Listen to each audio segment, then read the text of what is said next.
Hi team, welcome to the first video for monetary policy as part of Unit 4.1. So you need to understand the role of the RBA with respect to monetary policy as outlined in its charter. When we talk about the RBA, we're talking about the Reserve Bank of Australia, which is Australia's central bank. And so they're responsible for monetary policies that are obviously used to manipulate our economy. So before we get started, I want to look at this graph that shows Australia's cash rate. And we'll talk about the relationship between the cash rate and interest rates in a future video. But for now, just assume that any changes in the cash rate are going to be reflected in what we know as interest rates.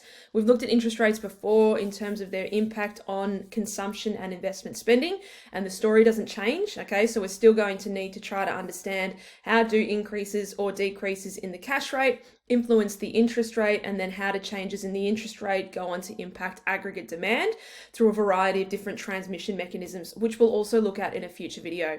So I want to start off by speaking to historically over the last 2 years what's been happening in Australia. It's really important to note that if you look throughout the pandemic, so throughout 2020, we can see that the cash rate is historically the lowest it has been at 0.1%, so almost at 0%. Have a think for a moment. If the interest rate is really, really low, are you more or less likely to spend your money? Well, if the interest rate's really low, it means that the reward for saving is quite low, and obviously the cost of borrowing money is also quite low. So you'll be incentivized to borrow money to get out there and start spending. And so what we start to see when interest rates are really low is an increase in C and an increase in I in our aggregate demand equation, which should then go on to stimulate aggregate demand. So that makes sense throughout the pandemic, right? Because we imagine that throughout the pandemic, there would have been a massive decrease in things like consumer confidence, business confidence, and that would have then led to a decrease in spending. And so what's happening here is the RBA is trying to stimulate the economy. They're trying to act counter-cyclically. They're trying to encourage spending by cutting those interest rates. And then what we start to see is happening over the past 2 years in Australia is a massive steep increase in the cash rate. And that's a pretty aggressive increase over those sort of 18 months or so. And that's directly in response to our inflation rate, obviously being well above the goal of 2 to 3% as measured by changes in our CPI.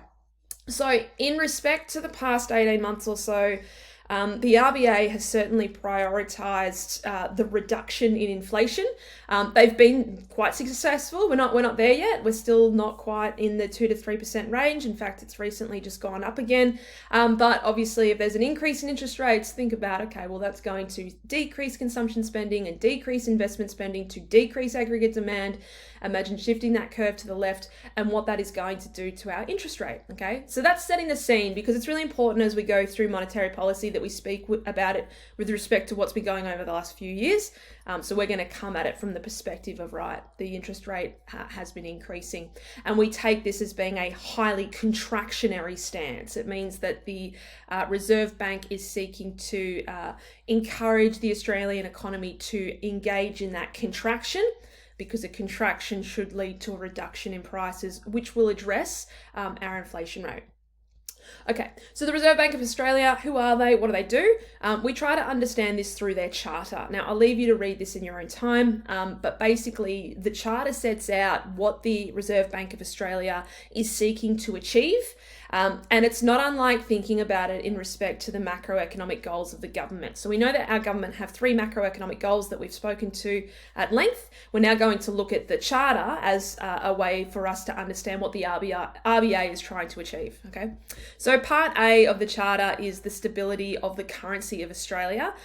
This particular goal for the RBA is really similar to price stability. We don't talk about it with respect to the same numbers or the same exact definition, but the idea here is that the RBA is first and foremost trying to prioritise the stability of the Aussie dollar in the sense that they're trying to make sure that inflation, is in check.